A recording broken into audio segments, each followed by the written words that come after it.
Good morning, class. This is Sean Trent, and I'll be going over my topic for my final project, which is emotional disturbance. Um, a lot on this topic. I'm an English teacher at Minden High School, so it's very important that I really manage the emotional state of my student. One of the biggest things I want you to understand in this video is what emotional disturbance is, what are some of the ways you can prevent it, and what are some tools that you can actually be assist with to overcome emotional disturbance in your class. One of the biggest things for emotional disturbance is one of the biggest address issues I can think of in the classroom. As we know, behavior is one of the biggest deterrent of learning in the classroom. So you have to be knowledgeable about emotional disturbance and how it affects your classroom. I truly feel that the subject, it really has to be addressed in the early part or early stages of a child's learning development. We have the start of school in the next couple of weeks. So for me, is really getting information from teachers from the previous year to see what issues I might have with students that have that particular weakness in their learning process.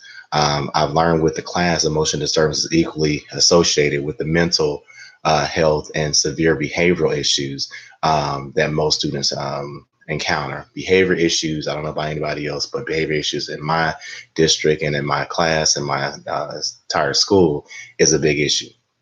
Behavioral issues disturbs the learning process of not only the student but also the classroom as well. So you have to be able to manage that in a proper way and really have the tools that you need and the evaluations that you need as well too. I really am firmly believe that it's due to intellectual and sensory issues as well too, and even some health factors that cause emotional disturbance. So probably the next thing is, how do you really involve yourself in learning more about addressing children with emotional disturbance? I think the express issue really is really addressing it first. How do you address it? I know we have a behavioral resource person at our school, and so between the behavioral resource person and the special ed or SPED instructor, we combine, including the teacher, which is myself, we combine and we go over the issues that the students might have. Knowing that this is the beginning of the year, I like to really get on those issues in the beginning of the year so we can have a good line of communication, not only the SPED teacher and the behavioral person at our school, but also the parent. And that's the next step I want to go to, is the parent involvement and emotion disturbance. Most of the times, parents, they a lot of times they might tell you a little bit of what their child is dealing with, but at the same time, a lot of times you have to dig, and a lot of times emotion disturbance, and I want to bring this up, has a lot to do with the home atmosphere, where they're coming from. That's probably one of the biggest issues that affects the emotional disturbance of a child, is the parental and the home environment of that particular student. Many a times I've had students in my class address those issues even in class, of why they do what they do, or why their behavior is what it is. And one of the biggest things for me is not to address that in front of the whole class, but really sit down with the student and just see where the students come from. Many issues come up, such as just the quality of life of the student, which affects the emotional disturbance. Just the mom and dad not being in the household, having a single parent household, and even seeing violence at a young age as well too. Really, it really affects the student and what they do as far as that. If a child is a candidate for emotional disturbance, there are other interventions that must take place as well too. Suffering the emotional disturbance, counseling and psychological services are also included with a child and the emotional disturbance. And a lot of times they should work with the student, like the student or the instructor should work with the student to overcome those weaknesses as far as that. The degree of which the child's educational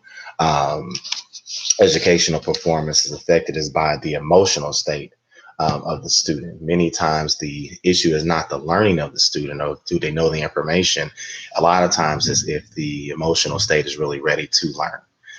If the child is diagnosed with an emotional disturbance and an IEP, which is we all know is the individual educational plan, you couple that with tools that you need for the student to overcome what they're actually doing.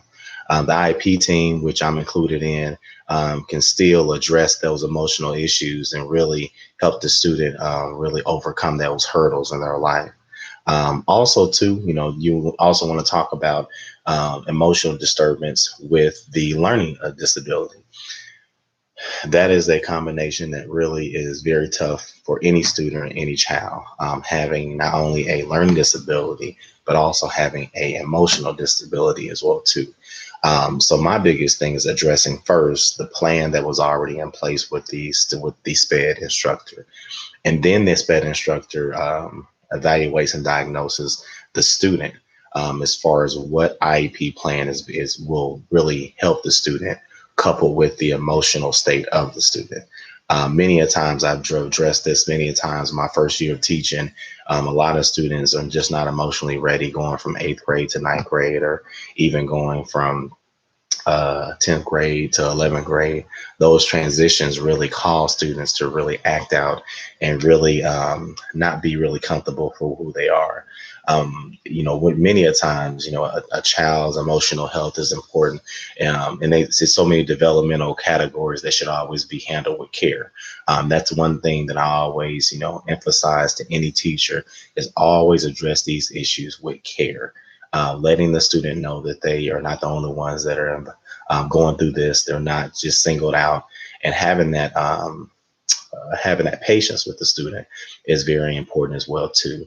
And the child should always feel like they can make it, and they have a self-concept. And a lot of times the students' concept, self-esteem and self-concept is very fragile at this time.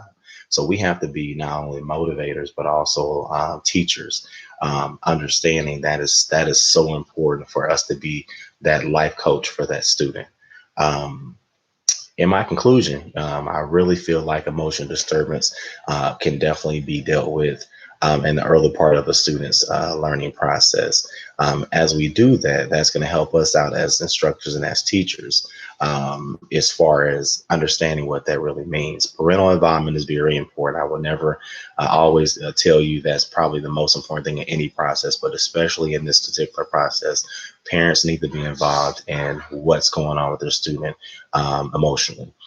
So it is my hope that within this video that I showed the importance of addressing emotional disturbance at the infancy stage of the learning. So the implementation of the right process for the student should be utilized in a timely manner, and making sure that the student is always involved. That's the very last thing I want to talk about very shortly, is the student needs to always be first on the agenda and first on the concept of whatever we're doing. You never want to have a student that kind of speaks out that they're not being involved in their own process. So hope everybody have a great day. Hope everybody finishes up their topic for this last and final video. But I really learned a lot about the emotional state of students, and how important it is for us to address that emotional disturbance, not only for our student, but also for our classroom. Thank you guys. Bye-bye. Have a blessed day.